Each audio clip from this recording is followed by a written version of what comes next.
اور مومنو یہ نہ سمجھنا کہ یہ ظالم جو کام کر رہے ہیں اللہ ان سے بے خبر ہے، وہ ان کو اس دن تک مہلت دے رہا ہے جبکہ دہشت کے سبب آنکھیں پھٹی کی پھٹی رہ جائیں گی اور لوگ سر اٹھائے ہوئے میدان قیامت کی طرف دوڑ رہے ہوں گے، ان کی نگاہیں خود اپنی طرف لوٹ نہ سکیں گی اور ان کے دل مارے خوف کے ہوا ہو رہے ہوں گے،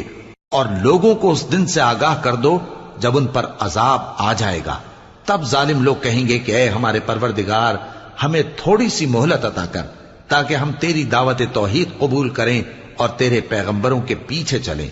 تو جواب ملے گا،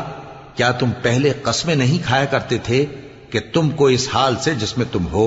زوال نہیں ہوگا؟ اور جو لوگ اپنے آپ پر ظلم کرتے تھے تم ان کے مکانوں میں رہتے تھے، اور تم پر ظاہر ہو چکا تھا کہ ہم نے ان لوگوں کے ساتھ کس طرح کا معاملہ کیا تھا، اور تمہارے سمجھانے کے لیے